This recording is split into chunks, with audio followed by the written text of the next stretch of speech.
تیسرا پارہ ابتدا سے ہے، سورہ بقرہ آیت نمبر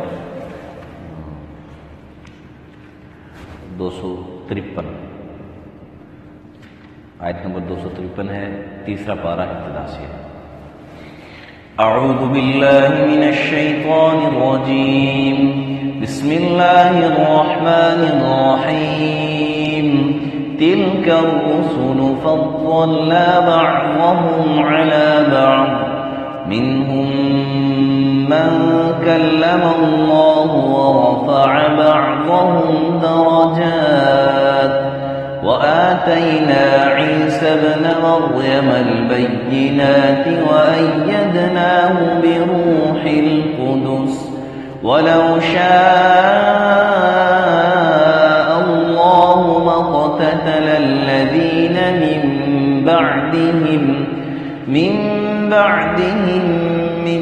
بعد ما جاءتهم البينات، ولكن اختلفوا فمنهم من آمن ومنهم من كفر، ولو شاء الله ما اقتتلوا ولكن الله يفعل ما يريد۔ صدق اللہ العظیم۔ تلک الرسل، یہ سب رسول ہیں، فضلنا بعضهم، فضیلت دی ہم نے ان میں سے بعض کو، علی بعض، بعض سے، منہم من کلم اللہ، ان میں سے بعض ایسے ہیں جن سے اللہ تعالیٰ نے براہ راست کلام فرمایا، ورفع بعضهم درجات، اور بعض کے اللہ تعالیٰ نے درجے بلند کیے، وآتینا عیسیٰ ابن مریم البینات، اور دیے ہم نے عیسیٰ ابن مریم علیہ السلام کو واضح معجزے، وأیدناہ، اور ان کی مدد کی ہم نے، بروح القدس، روح القدس یعنی حضرت جبرائیل علیہ السلام سے، ولو شاء اللہ ما اقتتل الذین من بعدہ، اور اگر اللہ چاہتا تو ما اقتتل الذین، نہ لڑتے وہ لوگ، من بعدہم، ان پیغمبروں کے بعد، من بعد ما جاءتهم البینات، بعد اس کے کہ ان کے پاس صاف احکامات آ پہنچے، یعنی ان پیغمبروں کے ان کے پاس صاف احکامات لانے کے بعد یہ لوگ آپس میں نہ لڑتے، ولیکن اختلفوا، لیکن ان میں اختلاف پڑ گیا، انہوں نے اختلاف کیا، فمنهم من آمن، تو اختلاف کے نتیجہ کیا نکلا کہ بعض ان میں سے ایمان لے آئے، ومنهم من کفر، اور بعض ان میں سے کفر اختیار کیا بعد میں، ولو شاء اللہ ما اقتتلوا، اور اللہ چاہتا تو باہم نہ لڑتے، ولیکن اللہ یفعل ما یرید، لیکن اللہ کرتا ہے وہ جو چاہتا ہے، یعنی جو اللہ چاہتا ہے وہی کرتا ہے۔ دوسرے پارے کے آخر میں یہ طالوت اور جالوت کا قصہ گزرا تھا، اس میں ایک تو یہ جملہ قال الذین یظنون انہم ملاقو اللہ، کہ کہنے لگے وہ لوگ کہ جو اللہ، جن کو جو اس بات کی یقین رکھتے تھے، گمان رکھتے تھے کہ انہوں نے اللہ سے ملنا ہے۔ اس سے ایک بات تو یہ سمجھ میں آ رہی ہے کہ دشمن کے مقابلے کے لیے خوف خدا کا ہونا ضروری ہے۔ خوف خدا ہوگا یعنی یعنی مسلمان کی مدد کن صورتوں میں ہوگی، تو ان میں ایک صورت یہ بھی ہے کہ جب دشمن کا مقابلہ کرنے والے جو لوگ ہیں ان کا چناؤ ہونا چاہیے، اور مقابلے کے لیے جو لوگ آگے بھیجے جائیں ان کے بھیجنے سے پہلے سپہ سالار یا ان کو جو بڑا لیڈر ہے اس کو چاہیے کہ ان کا امتحان لے لیں، جیسا کہ طالوت نے لیا تھا، اور پھر امتحان دینے کے بعد جو سچے لوگ ہیں، جو نڈر لوگ ہیں، جو اچھے لوگ ہیں، وہ تو ان میں تھوڑی سی کلیئرٹی ہو جاتی ہے، یعنی کلیئر ہو جاتا ہے کہ کون سے، اس کے بعد پھر ان کو اللہ کی طرف متوجہ ہونا چاہیے۔ یظنون انہم ملاقو اللہ، جب یہ اللہ کی طرف متوجہ ہوں گے تب ان کے دل کے اندر اللہ تعالیٰ دشمن کا خوف نہیں رہا ہوگا، پھر ان کے دل کے اندر پھر اللہ تعالیٰ ان کو بہادر بنائیں گے، یہ نڈر بنیں گے اور دشمن کا مقابلہ کر سکیں گے۔ اور پھر کہا کہ کم من فئۃ قلیلۃ غلبت فئۃ کثیرۃ باذن اللہ. جب ان کے دل کے اندر ایمان ہوگا، ایمان والے ہوں گے اور اللہ کی رضا کے لیے جب یہ مقابلہ کر رہے ہوں گے دشمن کا، تو پھر کیا ہوگا؟ یہ اس چیز سے نہیں ڈریں گے کہ ان کے پاس اسلحہ زیادہ ہے دشمن کے پاس، یا ان کے پاس تعداد کی کثرت زیادہ ہے. یہ دیکھیں گے کہ ان کے ساتھ اللہ کی مدد ہے، ایمان ہے ان کے پاس جو ان کے پاس نہیں ہے. اور آپ دیکھیں صحابہ کرام رضوان اللہ تعالیٰ علیہم اجمعین کئی جو نبی علیہ السلام کے ساتھ غزوات کے موقع پر اجازت مانگ رہے ہیں، یا رسول اللہ یہ اتنے ہزار لوگ ہیں، ان کے لیے تو میں اکیلا ہی کافی ہوں، ان کے لیے تو میں اکیلا ہی کافی ہوں. کیوں؟ کیا صلی اللہ آپ نے فرمایا ہے کہ کافر کی مثال مردہ کیسی ہے اور مومن کی مثال زندہ کیسی ہے. میں اتنا کمزور بھی نہیں ہوں کہ مردے کے جسم سے صرف گردن یا تو الگ کرنی ہے، میں اتنی جو ہے نا وہ گردنیں بھی نہ الگ نہ کر سکوں. تو کیا ایمان کی جو طاقت ہے، ایمان کی جو طاقت ہے یہ انسان کو کامیاب بناتی ہے. ایک تو یہ، اور پھر کہا کہ بِإِذْنِ اللَّهِ. یہ نہیں ہے کہ تھوڑی جماعت ہے یا ہمارے کسی جو ہے نا وہ کام کی وجہ سے، ہمارے کسی طاقت کی وجہ سے، یا ہماری اچھے جو ہے نا اچھی تدبیر کی وجہ سے بچے کہ نہیں. بِإِذْنِ اللَّهِ. ایمان والا جو ہوتا ہے وہ ہر معاملے میں، ہر مشکل ہو، ہر آسانی ہو، ہر معاملے میں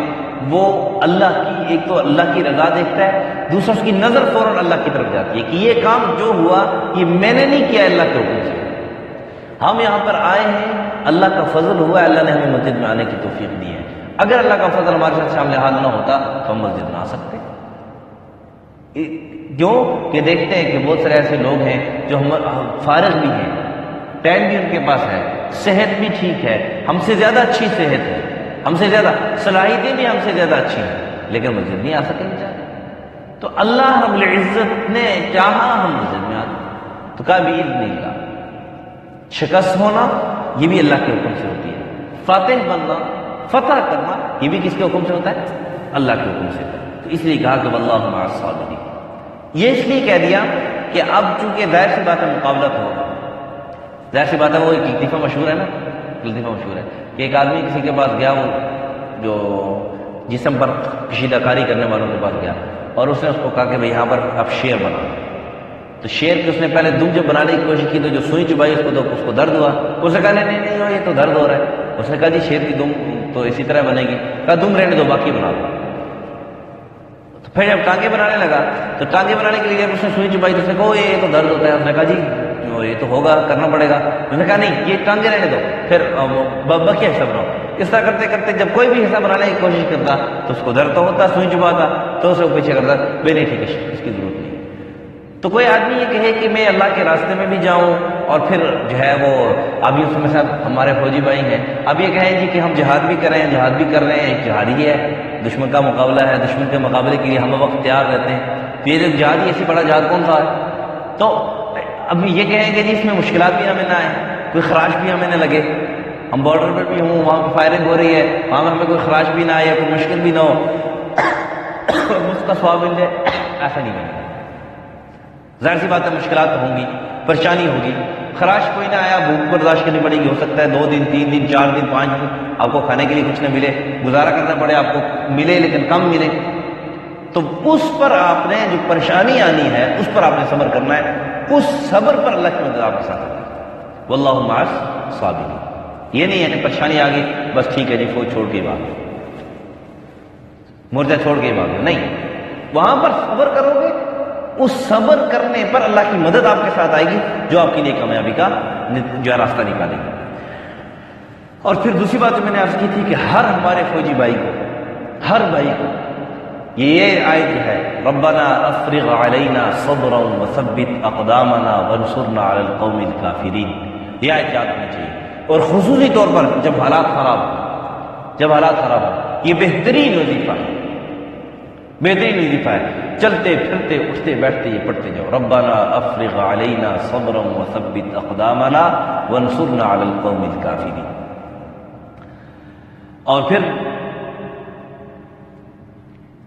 ہاں ولولا دفع اللہ الناس بعضهم ببعض لفسدت الارض. دنیا کے اندر چونکہ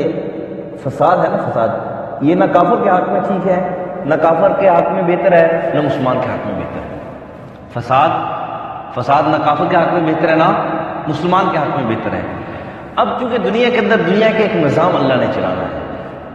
تو دنیا کے اندر اگر ایسا ہو کہ کوئی آدمی مستی کر رہا ہے یا فساد مچا رہا ہے تو اس کو اوپر سے جو ہے نا وہ کوڑا آ کے اس کو وہاں پہ برسے، ایک شاذ و نادر تو ایسا ہوتا ہے، لیکن ہر کسی کے لیے ایسا ہو تو اوپر سے آ کے اچھا غیب سے اس کو ایک چپیڑ آ کے لگے سیدھا ہو جائے، سیدھا ہوتا ہے کہ نہیں ہوتا ہے؟ تو اس طرح پھر نظام نہیں چلے گا۔ تو اس لیے لوگوں جو فسادی لوگ ہیں ان کو ختم کرنے کے لیے پھر انہی میں سے انہی کے یعنی اس میں سے بسل میں سے لوگوں میں سے جو ہے نا بعض لوگ اٹھتے ہیں اور ان فسادی لوگوں کو وہ ختم کرتے ہیں۔ اس لیے اللہ نے کہا وَلَوْلَا دَفْعُ اللَّهِ النَّاسَ بَعْضَهُمْ، یہ جو جنگیں ہوتی ہیں مسلمانوں اور کافروں کا آپس میں مقابلہ ہوتا ہے اور جو ہے نا مسلمان کافروں کا مقابلہ کرتے ہیں اس صورت میں کہ کافر جو ہے نا وہ فساد مچا رہے ہوتے ہیں، تنگ کر رہے ہوتے ہیں، مسلمانوں کو نقصان پہنچا رہے ہوتے ہیں، تو کہا کہ لوگوں کے ذریعے میں لوگوں کو دفع کرتا ہوں تاکہ زمین کے اندر فساد نہ ہو۔ وَلَكِنَّ اللَّهَ ذُو فَضْلٍ عَلَى الْعَالَمِينَ، یہ عَلَى الْعَالَمِينَ جو ہے نا تمام جہان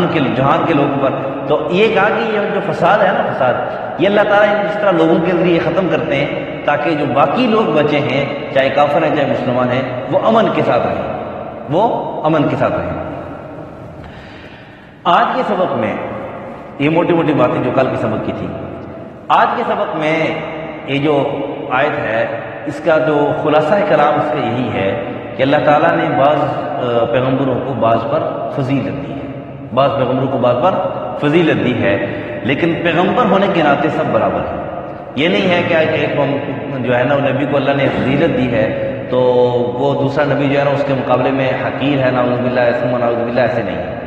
اپنی جگہ پر سب نبی ہیں، سب پر ایمان اجمالی طور پر ایمان لانا کہ وہ اللہ کی طرف سے برحق نبی ہیں، یہ ہمارے ایمان کا حصہ ہے، ہمارے ایمان کا حصہ ہے اور ان پر ہم ایمان لاتے ہیں،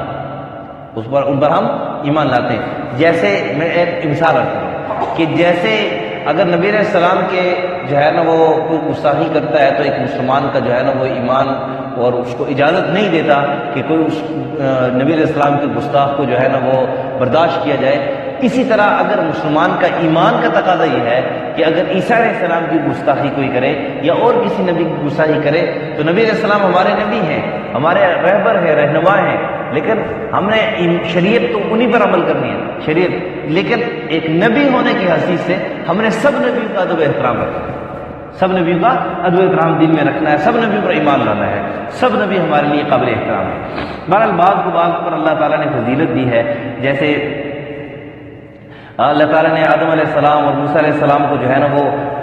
بعض سے جو ہے نا وہ زیادہ بلند کیا، بعض کے ساتھ اللہ تعالیٰ نے کلام بھی کیا، منہم من کلم اللہ، بعض کے ساتھ اللہ تعالیٰ نے کلام کیا اور کہا کہ ورفع بعضهم درجات۔ اچھا یہ فضلنا بعضهم علی بعض سے ایک مطلب یہ بھی ہے کوئی نبی ایسے ہوتے تھے کہ پوری قوم کے ایک ہی نبی، کوئی نبی ایسے ہوتے تھے کہ قوم کے نبی تو نہیں ہے لیکن ایک گاؤں کے ایک علاقے کے ایک نبی ہیں، اس کے ساتھ دوسرا علاقہ ہے اس کے دوسرے نبی، اس کے ساتھ دوسرا علاقہ ہے دوسرے نبی ہیں، ایک وقت میں ایک زمانے ایسے بھی گزرے ہیں، دور ایسے بھی آئے ہیں، ایک وقت میں کئی نبی ہیں اپنے اپنے علاقے کے لیے وہ بھیجے گئے اور ان کے لیے وہ جو ہے نا وہ رہنمائی کا جو ہے نا وہ سامان مہیا کرتے تھے، رہنمائی ان کو کرتے تھے کہ کیسے اپنے آپ کو جہنم سے بچا کر جنت میں جانے والے بن جائیں، کیسے جو ہے نا اللہ کی نافرمانی سے کی زندگی چھوڑ کر اللہ کی فرمانبرداری والی زندگی اختیار کرنے۔ تو اس اعتبار سے بعض فضیلت ہے۔ اور جو ورفع بعضهم درجات، یہ مفسرین کرام اس میں لکھتے ہیں کہ یہاں سے جو ہے نبی علیہ السلام کی فضیلت کی طرف جزوی طور پر اشارہ ہوتا ہے، لطیف اشارہ ہے کہ ورفع بعضهم درجات، بعض کے اللہ تعالیٰ نے بہت زیادہ درجے بلند کیے کہ تمام انبیاء کرام علیہم الصلوات و تسلیمات سے آخر میں تشریف لائے ہیں، لیکن سب سے افضل ہیں، سب سے افضل و اکرم ہیں اور اللہ کے سب سے زیادہ محبوب ہیں۔ اور پھر جو ہے وہ وآتینا عیسیٰ ابن مریم البینات، عیسیٰ ابن مریم علیہ السلام کا خصوصیت کے ساتھ تذکرہ اس لیے کیا کہ باقی نبی جو ہے جو بھی جتنے بھی انبیاء کرام تشریف لائے ہیں وہ ایک فطری طریقے سے ان کی پیدائش ہے، فطری طریقے سے جیسے عام طور پر ایک انسان پیدا ہوتا ہے فطری طریقے سے ان کی پیدائش ہے، لیکن سوائے آدم علیہ السلام کی کہ آدم علیہ السلام کو تو اللہ تعالیٰ نے بنایا اس کے بعد، لیکن حضرت عیسیٰ علیہ السلام جو ہے چونکہ بغیر والد کے پیدا ہوئے ہیں، بغیر والد کے پیدا ہوئے ہیں، حضرت مریم علیہ الصلوۃ والتسلیمات کے انہا سے جو ہے ان کے بطن سے پیدا ہوئے ہیں، ان کا واقعہ کیا ہے، سورہ مریم اس نام پر ہے، سورہ مریم ہے، پوری سورہ مریم ہے، وہاں پر اس کا تفصیل کے ساتھ یہ واقعہ کا تذکرہ موجود ہے، وہاں پر انشاءاللہ اس کا تذکرہ کریں گے، اس لیے ان کا تذکرہ کیا۔ اور پھر کہا کہ وَأَيَّدْنَاهُ بِرُوحِ الْقُدُسِ، روح القدس کا جو ہے نا وہ ترجمہ آیت نمبر 87 کے اندر گزر چکا ہے کہ روح القدس پاک روح کو کہتے ہیں، اور اس سے مراد حضرت جبرائیل علیہ السلام ہے۔ اس سے مراد کون ہے؟ حضرت جبرائیل علیہ السلام۔ وَأَيَّدْنَاهُ بِرُوحِ الْقُدُسِ کا مطلب کیا ہے کہ حضرت جبرائیل علیہ السلام یہ حضرت عیسیٰ علیہ السلام کے دشمنوں سے ان کی حفاظت کیا کرتے تھے، حضرت عیسیٰ علیہ السلام کی حفاظت کیا کرتے تھے۔ اور پھر آگے کہا کہ وَلَوْ شَاءَ اللَّهُ مَا اقْتَتَلَ الَّذِينَ مِن بَعْدِهِم مِّن بَعْدِ مَا جَاءَتْهُمُ الْبَيِّنَاتُ، تو کہا کہ اگر اللہ چاہتا تو یہ ان لوگوں کے پاس نبی آ گئے اور واضح نشانیاں آ گئی، اس کے باوجود یہ آپس میں گتھم گتھا ہوتے ہیں، آپس میں اختلاف ولیکن اختلاف آپس میں اختلاف کرتے ہیں، ایک دوسرے کے ساتھ جو ہے نا وہ الگ الگ فرقے بنتے ہیں، الگ الگ جو ہے نا وہ روش اختیار کرتے ہیں اور ایک دوسرے کے ساتھ لڑتے ہیں، میں ٹھیک کہہ رہا ہوں، دوسرا کہتا ہے میں ٹھیک کہہ رہا ہوں، دوسرا کہتا ہے میں ٹھیک کہہ رہا ہوں۔ تو کہا اللہ چاہتا تو یہ نہ ہوتا، لیکن ولیکن اختلافو، انہوں نے اختلاف کیا، یہ خود اپنے اختیار سے اختلاف کیا کہ اللہ تعالیٰ نے ان کی رہنمائی کے لیے، ان کی جو ہے نا ان کو سمجھانے کے لیے نبی بھیجے، کتابیں بھیجی، انہوں نے نبی نے اپنا کام بالکل حق طریقے سے کما حقو، جس طرح ان کا حق تھا وہ حق ادا کیا کام کرنے کا، نبوت کا جو منصب تھا، اس کی جو ذمہ داریاں تھیں، وہ تمام انبیاء کرام علیہ الصلوۃ والتسلیمات نہیں، ہمارا ایمان کا حصہ ایمان ہے کہ تمام انبیاء کرام علیہ الصلوۃ والتسلیمات جتنے بھی تشریف لائے ہیں انہوں نے اپنی ذمہ داریاں کامل طریقے سے، احسن طریقے سے، جس طرح ان کی ذمہ داری تھی اللہ نے لگائی تھی، کما حقو، سب انبیاء نے اپنی ذمہ داری پوری کی ہے، کسی نبی نے اپنی ذمہ داری کے اندر جو ہے وہ کمی کوتاہی نہیں کی، کمی کوتاہی کا تصور نہیں کیا جا سکتا، لیکن اس کے باوجود انہوں نے اختلاف کیا، تو اختلاف کے نتیجہ پھر کیا نکلا؟ فَمِنْهُمْ مَنْ آمَنَ، بعض ان میں سے ایمان لے آئے، وَمِنْهُمْ مَنْ كَفَرَ، بعض ان سے کافر ہو گئے، اللہ کے نافرمان بن گئے۔ جب اختلاف کیا تو اختلاف کی صورت میں ظاہر سی بات ہے دو ڈلے بنتے ہیں، دو ڈلے بنتے ہیں، ایک تو ایمان والا ہوتا ہے، ایک کو ایمان والا کہیں گے، دوسرے کو کافر کہیں گے۔ وَلَوْ شَاءَ اللَّهُ مَا اقْتَتَلُوا، لیکن اسے کہ کوئی یہ مراد نہ لے کہ آج کل جو فرقے بنے ہوئے ہیں آپس میں ایک دوسرے پر کفر کا فتویٰ لگا لیں، ایسی بات نہیں ہے، نہ اس کی ضرورت ہوتی ہے، ایک دوسرے پر کفر کا فتویٰ نہیں لگانا چاہیے۔ اگر میں کسی دوسرے آدمی کو کہوں تو کافر ہے، وہ مجھے کہے میں تو کافر ہے، تو پھر جنت میں کس نے جانا ہے؟ سارے ہی کافر ہو گئے۔ اس لیے کسی چھوٹی بات پر، معمولی بات پر جو ہے وہ ایک دوسرے پر کفر کا فتویٰ لگا دینا، یا کسی آدمی سے کو گناہ کرتے ہوئے دیکھ کر یا نافرمانی کرتے ہوئے دیکھ کر کسی پر کفر کا فتویٰ نہیں لگا دینا چاہیے۔ یہ کوئی عام سی چیز نہیں ہے، یہ کوئی عام بات نہیں ہے کہ بس بغیر سوچی سمجھی دوسرے کو کافر کہہ دیا، ایسی بات نہیں ہے۔ اللہ تعالیٰ نے جنت بھی بنائی ہے اور جنت میں بھی لوگوں نے جانا ہے، اس لیے اس کی جگہ بھی چھوڑنی چاہیے، سب کو کافر ہی نہیں کہہ دینا چاہیے۔ ہاں جو کافر ہیں واقعی طور پر کافر ہیں تو اس میں تو کوئی انکار نہیں ہے، لیکن ویسے ایک مسلمان کو کافر کہہ دینا یہ جائز نہیں ہے، یہ ناجائز امر ہے۔ وَلَوْ شَاءَ اللَّهُ مَا اقْتَتَلُوا، اور اگر اللہ چاہتا تو آپ اس میں نہ لڑتے، قتل نہ کرتے، وَلَٰكِنَّ اللَّهَ يَفْعَلُ مَا يُرِيدُ، لیکن حکمت ہے، اللہ کی حکمت ہے، کیونکہ جب دیکھیں نا دو چیزیں آپس میں، اگر دنیا کے اندر سفید ہوتا ہی نہ تو کالے کو بھی کوئی نہ پہچانتا، کالے کو بھی کوئی نہ پہچانتا، سفید ہے کالا ہے اس کے مقابلے میں تو پہچان ہوتی ہے کہ یہ سفید ہے یہ کالا ہے۔ اس لیے عربی کا ایک مقولہ ہے جس کا مطلب یہ ہے کہ چیزیں اپنی جو مد مقابل ہے اس کے ذریعے پہچانی جاتی ہیں۔ مثال کے طور پر ایک پہلوان ہے، کشتی کا پہلوان ہے، بہت اچھی کشتی کر لیتا ہے، بہت اچھی اس کو کشتی آتی بھی ہے، لیکن وہ پہلوان ہے، اس کی پہلوانی لوگوں کے سامنے کب ظاہر ہوگی؟ جب مد مقابل اس کے سامنے آئے گا، اس کے ساتھ وہ کشتی کرے گا اور اس سے کشتی جیتے گا، تب لوگوں کو پتہ چلے گا، اس کے ظاہر یہ ہوگا کہ یہ پہلوان ہے۔ تو اللہ تعالیٰ کی حکمت ہے، اللہ تعالیٰ کی بصیرت ہے، حق کو ظاہر کرنے کے لیے پھر باطل بھی ہے تاکہ حق اور باطل کے اندر تمیز ہو سکے۔ اس کا بھی تذکرہ جو ہے وہ سورہ محمد میں 26 سپارے میں ہے، انشاءاللہ وہاں پر اس کا تذکرہ آئے گا کہ اللہ تعالیٰ نے حق بھی پیدا کیا ہے، باطل بھی پیدا کیا ہے، اور کس طریقے سے جو ہے نا حق اور باطل کا جو ہے نا وہ دونوں آپس میں سامنے ہوتے ہیں تاکہ حق اور باطل کے اندر تمیز ہوتی ہے۔ یہ تھا عنایت کا مفہوم کا مختصر خلاصہ، اللہ میں سمجھ اور عمل کی توفیق عطا فرمائے۔ تلک الرسل فضلنا بعضهم على بعض، یہ سب رسول ہیں، فضیلت دی ہم نے ان میں سے بعض کو بعض پر، اچھا یہاں پر جو میم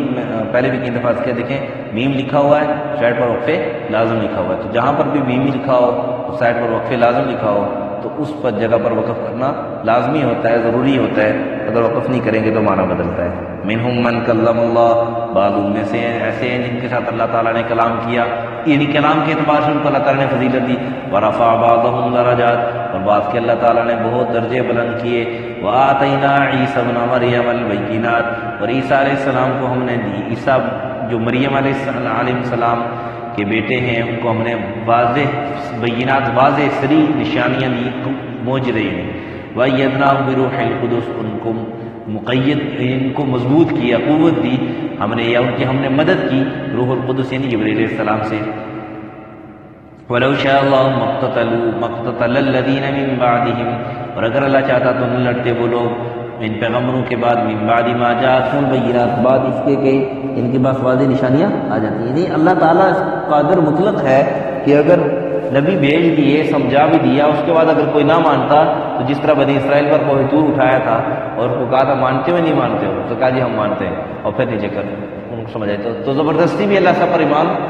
سب سے ایمان لا سکتا تھا، سارے اللہ کے فرمانبردار ہوتے، زبردستی اللہ کروا سکتا تھا، لیکن اللہ تعالیٰ نے ایسا نہیں کیا، اللہ کی حکمت ہے، اور اسی میں پکڑ ہے انسان کی کہ اللہ تعالیٰ نے آپ کو اختیار دیا ہے، خیر اور شر دونوں کی صفت، فَأَلْهَمَهَا فُجُورَهَا وَتَقْوَىٰ، دونوں صفتیں آپ کے اندر رکھی ہیں، اب اس کے اندر جس کو آپ اختیار کرتے ہو اس کے مطابق آپ کے لیے فیصلہ ہوگا جنت اور جہنم کا۔